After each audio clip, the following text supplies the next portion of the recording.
حفاظت کرو اپنے ایمان دی کی، زمانہ وہ ایسا عجیب آ رہا ہے۔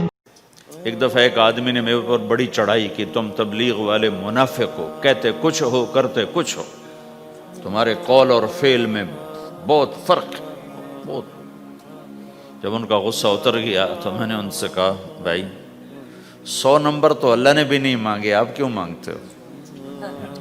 اللہ نے کہا ہے فمن ثقلت موازینہ، جس کی نیکیاں بڑھ جائیں گی گناہ تھوڑے ہوں گے تو پاس کر دوں گا۔ تو 100 نمبر تو اللہ نے بھی نہیں کہا کہ ایک گناہ تیرے کھاتے میں نہیں ہونا چاہیے، 100/100 نمبر لے گا تو جنت دوں گا، نہیں تو ریپٹ مار کے جہنم میں ڈالوں گا۔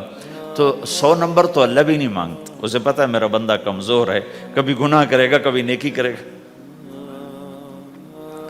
تو وہ کہتا ہے جس کے پاس 51 نیکیاں ہوئیں اور 50 گناہ ہوئے تولوں گا تو 51 جھک جائیں گے نا، 50 معاف۔ یہ مثال دے رہا ہوں میں۔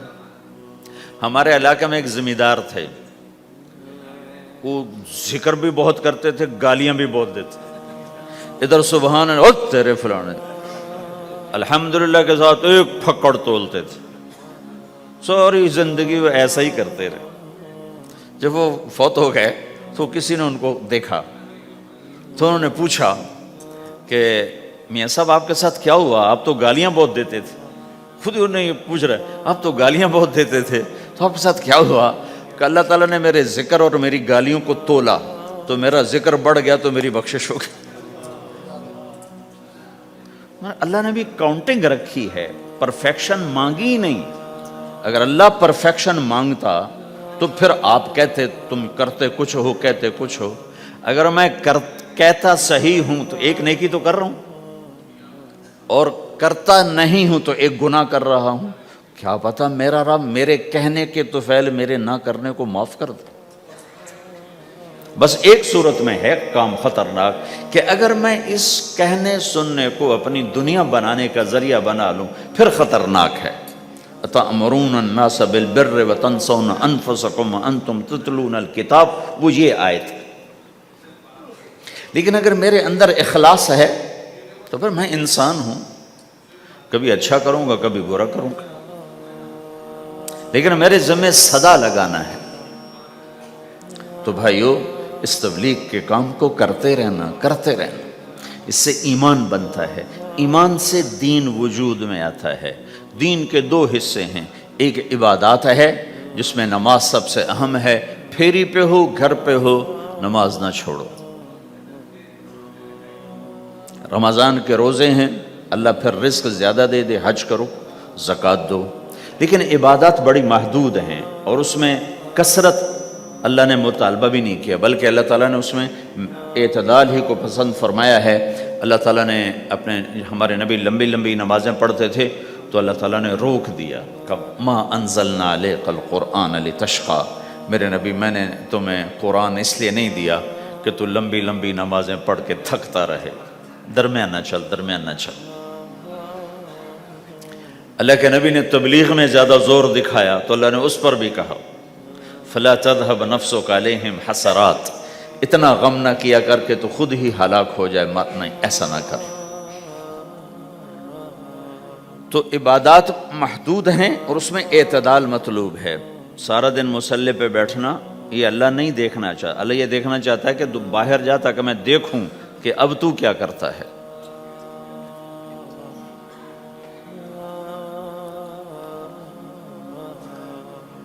دوسرا حصہ اس کا اخلاقیات ہیں، آپس کی معاشرت ہے۔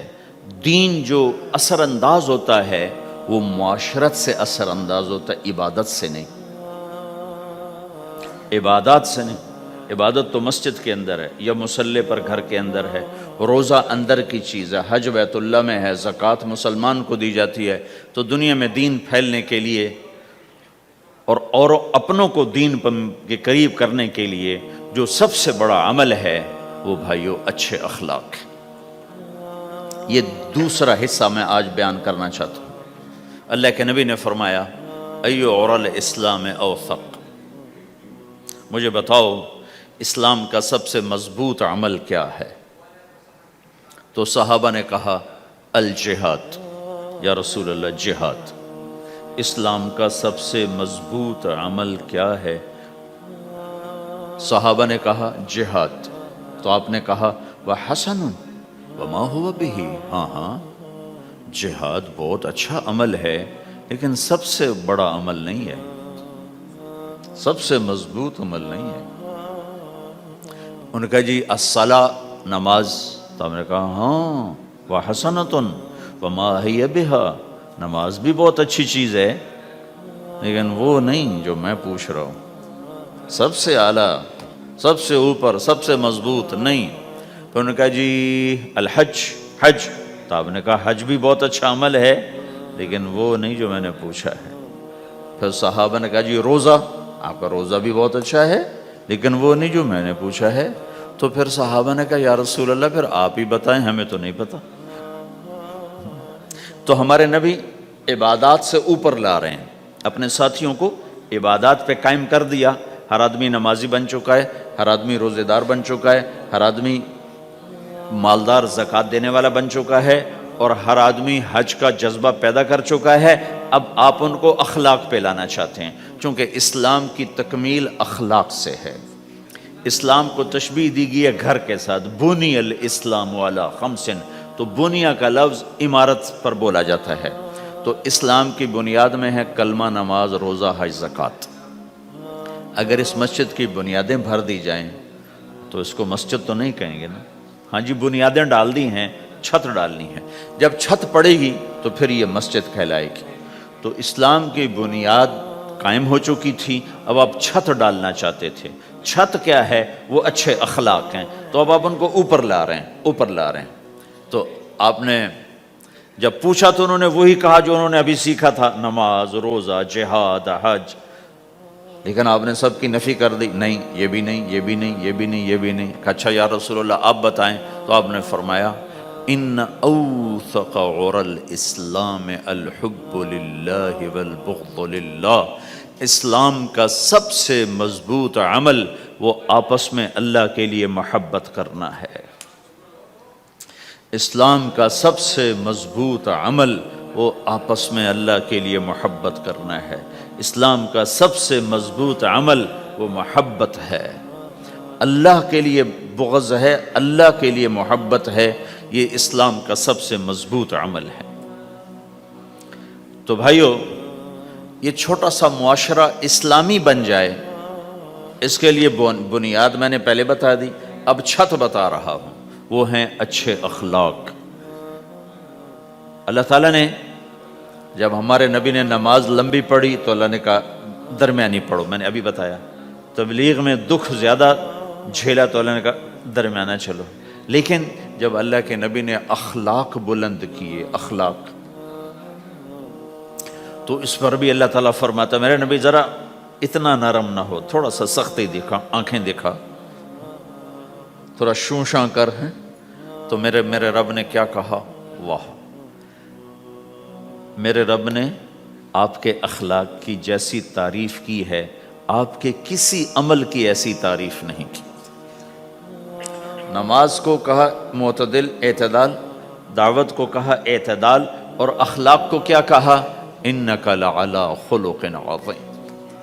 اور اس کو طاقت پہنچائی قسم اٹھا کے، نون، پھر قسم اٹھائی قلم کی جو علم کا ذریعہ ہے، والقلم وما یسطرون، مجھے قسم ہے قلم اور اس کی تحریر کی، ما انت بنعمت ربک بمجنون وان لک لاجرا غیر ممنون۔ ان دو آیتوں کو چھوڑ کر اگلی جو آیت آ رہی، وانک لعلی خلق عظیم، اے میرے محبوب میں قسم اٹھاتا ہوں قلم اور اس کی تحریر کی، تیرے اخلاق بڑے عالی شان ہیں۔